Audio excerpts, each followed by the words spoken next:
வணக்கம். நீங்கள் இணைந்திருப்பது உதயன் டிஜிட்டல் வலையொலியின் பிரதான செய்திகளுடன். செய்தி தொகுப்பு உதயன் டிஜிட்டல் செய்தி பிரிவு. செய்திகளுடன் இணைந்திருக்கும் நான் லிஷா தரணீஸ்வரன்.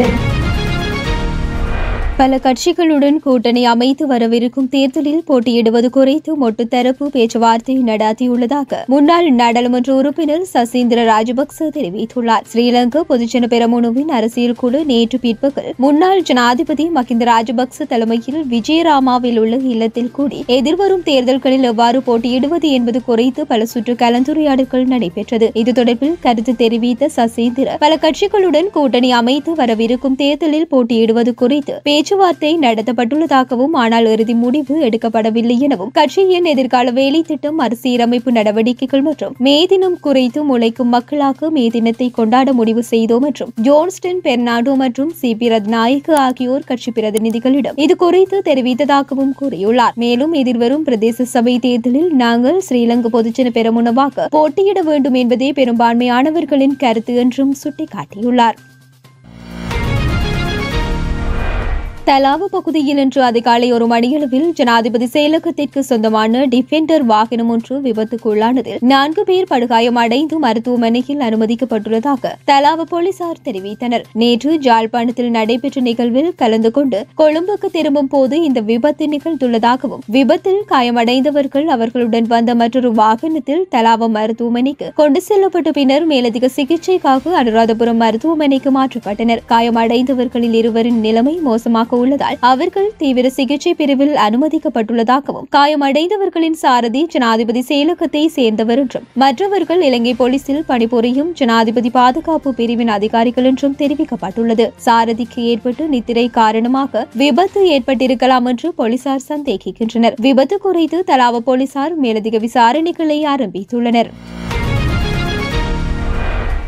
சட்டவிரோதமான முறையில் கட்டப்பட்டு தையிட்டி விகாரை காணிக்கு பதிலாக பாதிக்கப்பட்ட மக்களுக்கு மாற்றுக்காணி வழங்கும் ஆளுநரின் கருத்தை ஏற்க முடியாது என தமிழ் தேசிய மக்கள் முன்னணியின் தலைவரும் நாடாளுமன்ற உறுப்பினருமான கஜேந்திரகுமார் பொன்னம்பலம் ஜனாதிபதி முன்னிலையில் தெரிவித்தார். நேற்றைய தினம் ஜனாதிபதி அனுரகுமார திசநாயக்க தலைமையில் ஜாழ் மாவட்ட செயலகத்தில் இடம்பெற்ற மாவட்ட அபிவிருத்தி ஒருங்கிணைப்பு குழு கலந்துரையாடலின் போதே அவர் இவ்வாறு தெரிவித்தார். ஒருங்கிணைப்பு குழு விடயதானங்களில் தையிட்டி விகாரை தொடர்பான விடயம் பேசப்பட்டது. இதன்போது தமிழ் தேசிய மக்கள் முன்னணியின் தலைவரும் நாடாளுமன்ற உறுப்பினருமான கஜேந்திரகுமார் பொன்னம்பலம் தமிழ் சிங்கள மக்களின் இன ஒற்றுமையை இந்த அரசாங்கம் எடுத்துக்காட்ட விரும்பினால் ஆரம்ப புள்ளியாக தையிட்டி சட்டவிரோத விகாரையை அகற்ற வேண்டும். இந்த விகாரை தனியார் மக்களுடைய காணிகளில் அடாத்தாக கட்டப்பட்ட ஒரு விகாரை. இந்த விவகாரம் தொடர்பில் பிரதேச செயலாளர் சம்பந்தப்பட்ட அமைச்சுக்களுக்கு விவரம் வழங்கியுள்ளார். தற்போது மாற்றம் என்ற போர்வையில் ஆட்சிக்கு வந்த நீங்கள் தமிழ் சிங்கள உறவை இனவாதம் இல்லாமல் நோக்குகிறீர்கள் என்றால் சட்டவிரோதமாக கட்டப்பட்ட விகாரை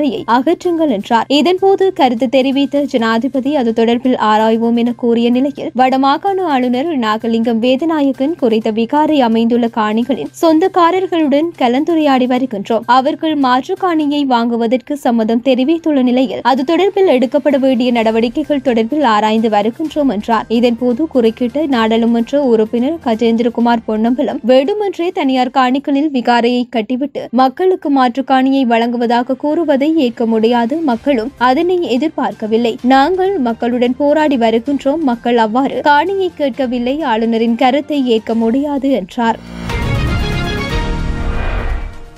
கொள்கலன் நெரிசலை முடிவுக்கு கொண்டு வருவதற்காக இலங்கை சுங்கம் 4 நாட்கள் விசேட வேலை திட்டம் ஒன்றை ஆரம்பித்துள்ளதாக இலங்கை சுங்க ஊடக பேச்சாளர் தெரிவித்துள்ளார். கொழும்பு துறைமுகத்தில் உள்ள கொள்கலன் முனையங்களில் இருந்து இறக்குமதி செய்யப்பட்ட கொள்கலன்களை அகற்றி விடுவிப்பதில் ஏற்பட்ட தாமதங்கள் காரணமாக பல வாரங்களாக ஏற்பட்டுள்ள கொள்கலன் வாகனங்களின் வரிசை நேற்று பிற்பகலிலும் காணப்பட்டுள்ள நிலையில் நாட்டின் 29 முன்னணி வர்த்தக சபைகள் குறுகிய கால மற்றும் நடுத்தர கால தீர்வுகள் உள்ளிட்ட முன்மொழிவை அரசாங்கத்திடம் சமர்ப்பித்துள்ளன. இத்தகைய சூழலில் கொழும்பு துறைமுகத்தில் உள்ள கொள்கலன் நெரிசலை தீர்ப்பதற்காகவே கூட்டு அறிக்கை மூலம் அரசாங்கத்திடம் குறித்த முன்மொழிவை சமர்ப்பித்துள்ளன எனவும் தெரிவிக்கப்பட்டுள்ளது.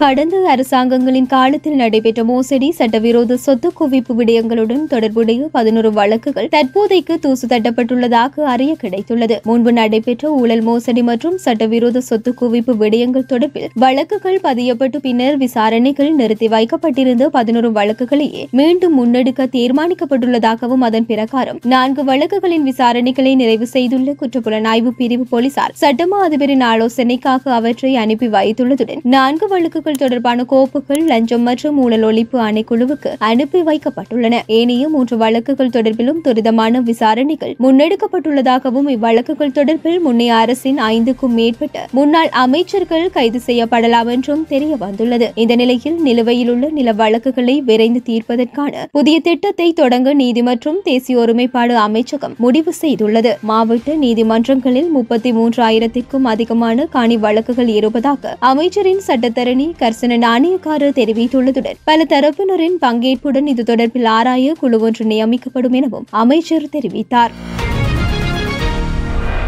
நாடளாவிய ரீதியாக கடந்த 5 வருடங்களில் இடம்பெற்ற வீதி விபத்துகளால் 12,182 பேர் உயிரிழந்ததாக போலீஸ் போக்குவரத்து பிரிவின் சிரேஷ்ட போலீஸ் அத்தியட்சகர் மனோஜ் ரணகல தெரிவித்துள்ளார். கொழும்பில் நேற்று இடம்பெற்ற ஊடக சந்திப்பில் கருத்துரைத்த போதே அவர் இதனை தெரிவித்துள்ளார். இவ்வாறான வீதி விபத்துகளில் 5 தொடக்கம் 29 வயதுகளுக்கு இடைப்பட்டவர்களே அதிகளவில் பாதிக்கப்படுவதாக குறித்த ஊடக சந்திப்பில் பங்கேற்றிருந்த இலங்கை மருத்துவ சங்கத்தின் தலைவர் சுரந்த பெரேரா தெரிவித்துள்ளதுடன் இவ்வாறு பதிவு செய்யப்பட்ட உயிரிழப்புகளில் 19 வயதுக்குட்பட்ட 2000 உயிரிழப்புகள் அடங்குவதாகவும் வீதி விபத்துக்களை குறைக்கும் வகையில் ஜனாதிபதி செயலணி ஒன்று அமைக்கப்பட வேண்டும் எனவும் இலங்கை மருத்துவ சங்கம் கோரிக்கை விடுத்துள்ளது. மேலும் வீதி விபத்துக்களை குறைப்பதற்கான விசேட ஆணைக்குழு ஒன்றும் ஸ்தாபிக்கப்பட வேண்டும் எனவும் இலங்கை மருத்துவ சங்கத்தின் தலைவர் சுரந்த பெரேரா வலியுறுத்தியுள்ளார்.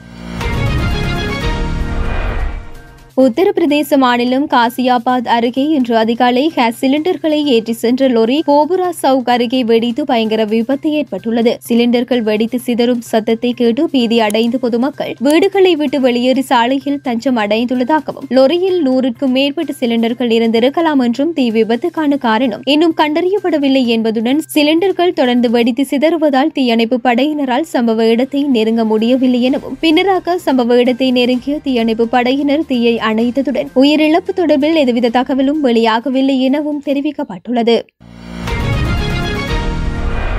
அமெரிக்காவில் பிலடெல்பியாவில் நேற்றிரவு சிறிய ரக விமானம் கீழே விழுந்து பல வீடுகள் மீது மோதியதில் தீப்பிடித்து எரிந்துள்ளது. விபத்துக்குள்ளான விமானத்தில் 6 பேர் இருந்ததாகவும் உயிரிழப்புகள் குறித்து தகவல் எதுவும் வெளியாகவில்லை எனவும் பரபரப்பான சாலையில் ஏற்பட்ட விமான விபத்தால் பொதுமக்கள் அச்சத்தில் உள்ளதாகவும் கடந்த புதன்கிழமை தலைநகர் வாஷிங்டனில் நடுவானில் ராணுவ ஹெலிகாப்டர் விமானம் மோதி 67 பேர் உயிரிழந்து ஓரிரு தினங்களில் மீண்டும் விமான விபத்து நிகழ்ந்துள்ளதாகவும் குறிப்பிடப்பட்டுள்ளது.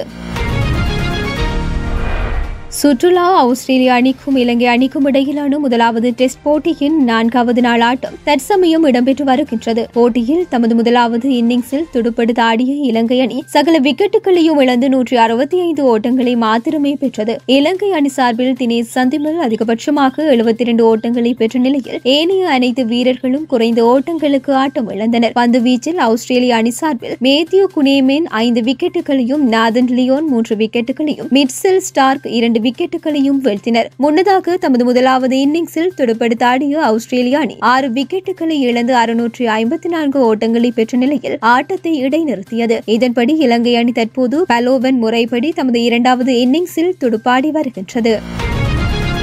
இத்துடன் உதயன் டிஜிட்டல் வலையொலியின் பிரதான செய்திகள் நிறைவடைகின்றன. தொடர்ந்தும் செய்திகளை உடனுக்குடன் அறிந்து கொள்ள எமது உதயன் டிஜிட்டல் வலையொலி பக்கத்துடன் இணைந்திருங்கள். வணக்கம்.